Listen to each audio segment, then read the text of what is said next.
Desperté en plena oscuridad. No supe dónde estaba. Luego entendí. La cueva. Un movimiento brusco en la oscuridad, como si algo se desplazara sin que pudiéramos verlo. El ruido se alejaba. Iba en dirección a la poza de agua. Entonces lo oímos. Algo cayó al agua.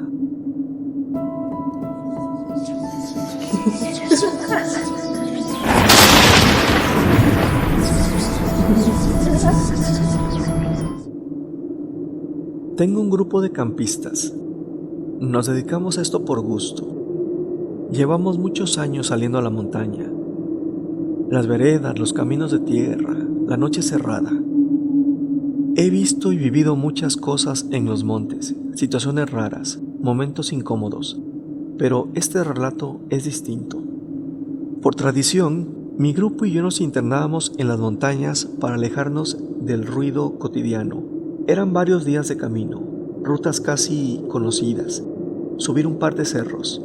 No era improvisado. La mayoría somos exploradores con experiencia. Sabíamos movernos ahí arriba. Llevábamos 2 días de recorrido, cuando se nos ocurrió explorar la cara de un cerro que hasta entonces no habíamos podido recorrer. No encontrábamos un acceso viable, siempre quedaba pendiente. En ese viaje tuvimos suerte. Dimos con una entrada posible. Desde otro monte se alcanzaba a distinguir algo en esa pared difícil. Entre la maleza se formaba una sombra. No era clara, pero tenía forma. Parecía una cueva. Con cuidado, el grupo se organizó.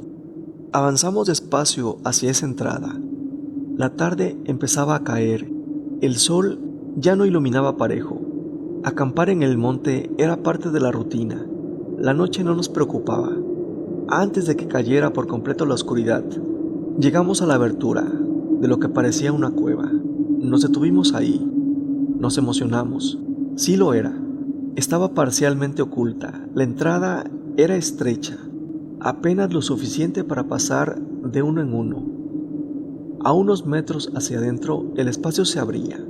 Una galera amplia, inclinada pero cómoda, seca. Al iluminar con las lámparas, el techo mostró marcas oscuras, hollín. Eso indicaba algo claro. Antes ya se habían encendido fogatas ahí dentro. Revisamos el lugar con cuidado. Encontramos montículos de piedras. Estaban apiladas. No eran formaciones naturales. Alguien las había puesto así.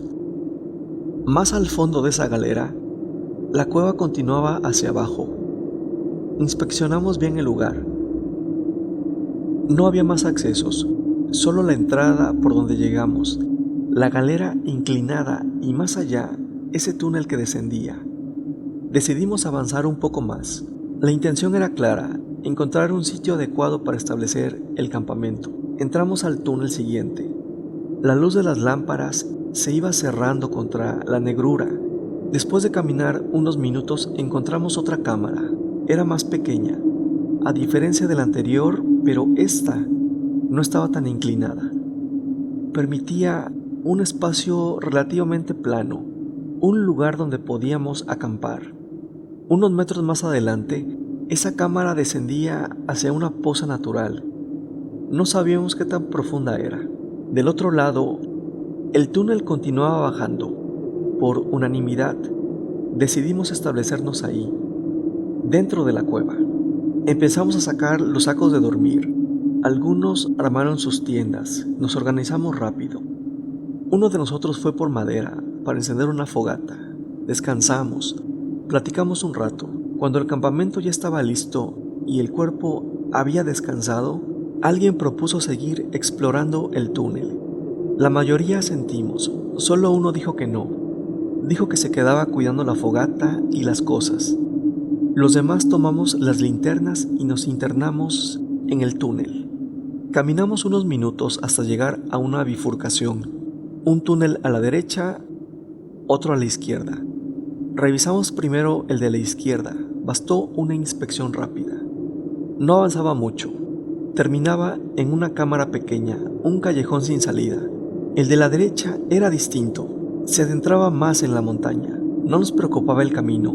Íbamos atentos, observando bien. Era el único trayecto posible. Para salir, bastaba con dar la vuelta y regresar, así que seguimos por el túnel de la derecha sin más. Luego de un rato de explorar a fondo este túnel, llegamos a una fosa profunda. No se veía el fondo. Decidimos regresar.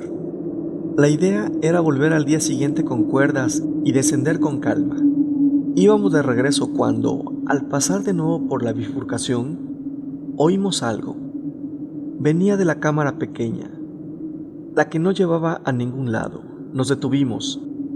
Al enfocar con las lámparas entendimos. El amigo que se había quedado cuidando la fogata había cambiado de opinión. Intentó alcanzarnos. Llegó hasta la bifurcación y al ver este túnel corto, decidió entrar a revisar con más calma. Allí encontró algo que nosotros habíamos pasado por alto.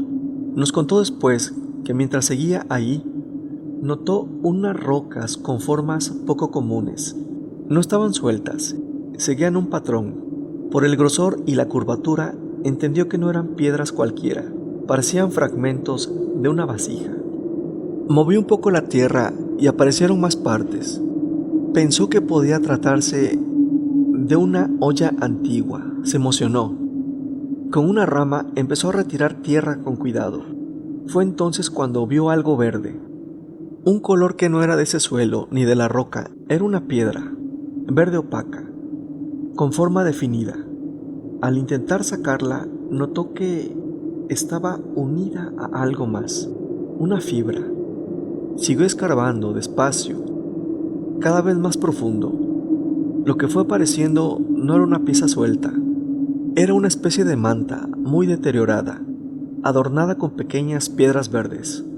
Pensó en un tesoro, eso nos dijo. Siguió removiendo la tierra hasta que, a la luz de su lámpara, quedó claro lo que estaba descubriendo. No era un objeto, era un antiguo depósito funerario. Entre la tierra aparecieron restos muy antiguos, una figura ósea parcialmente cubierta, envuelta en esa manta antigua. Así lo encontramos nosotros, escarbando todavía. Nos quedamos alrededor en silencio. Nadie dijo nada al principio. En un momento se detuvo, se giró hacia nosotros, nos mostró algo. Era un anillo. Tenía una piedra verde incrustada. El aro parecía de piedra oscura pulida, cubierta aún de polvo y tierra. Dijo que lo había tomado de entre los restos, que podía valer algo, que no parecía cualquier cosa. Uno de nosotros comentó que no era prudente, que no sabíamos qué era eso ni de cuándo.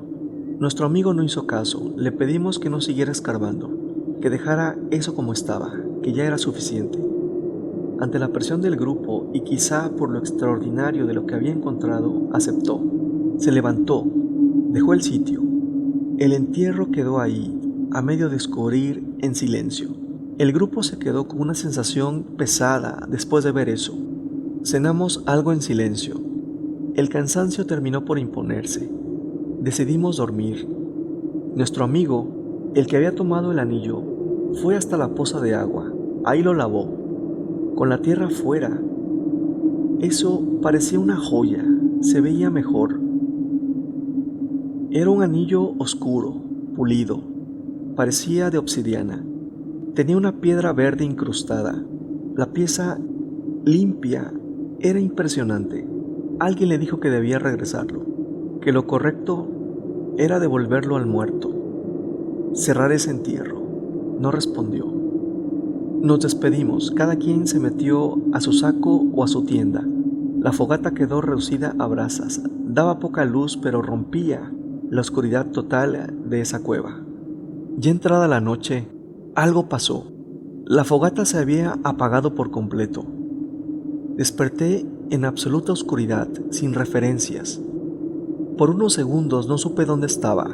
Luego entendí, la cueva. Antes de terminar de reaccionar, escuché gritos.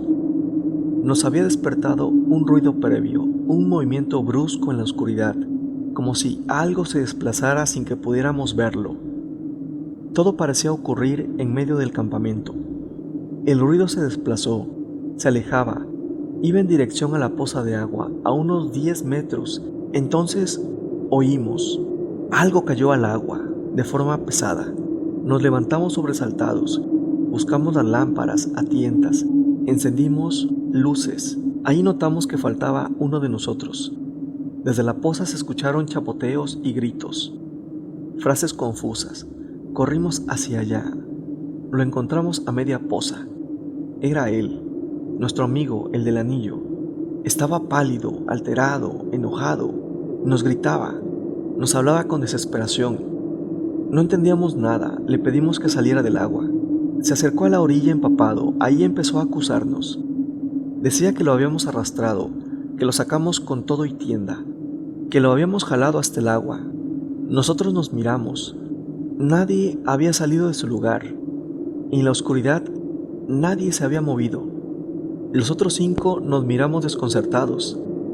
Por cómo despertamos, por dónde estábamos, era evidente que ninguno había sido.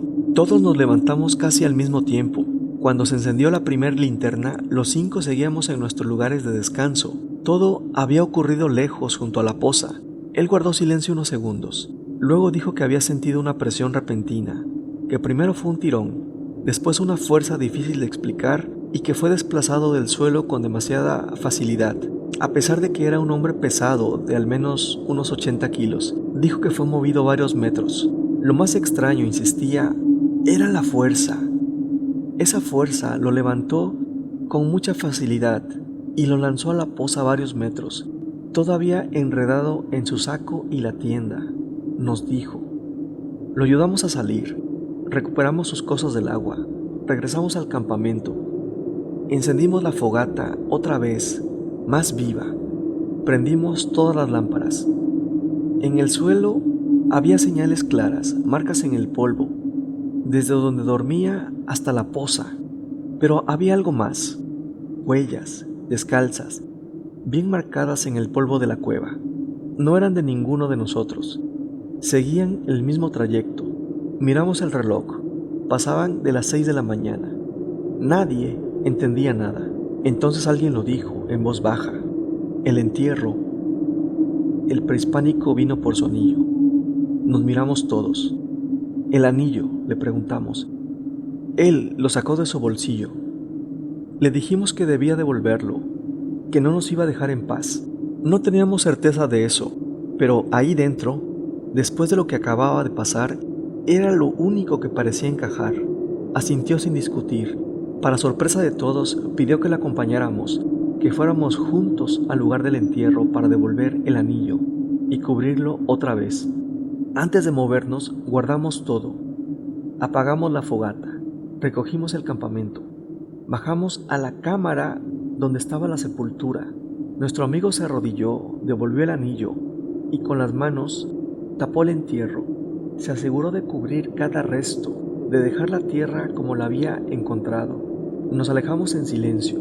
La luz de las lámparas se fue retirando y la cueva volvió a quedar a oscuras. Algo que notamos al bajar de ese cerro fue que nadie había pedido permiso para entrar. Como exploradores, teníamos la costumbre de hacerlo, pedir permiso a la montaña, al camino, pero esa vez no lo hicimos. El entusiasmo nos ganó. Entramos sin detenernos a pensar. La cueva o el cerro encontró la forma de recordarnos algo simple, que no somos dueños de esos lugares, que solo estamos de paso, que hay líneas que no deben cruzarse. Esa fue la lección y no hizo falta repetirla.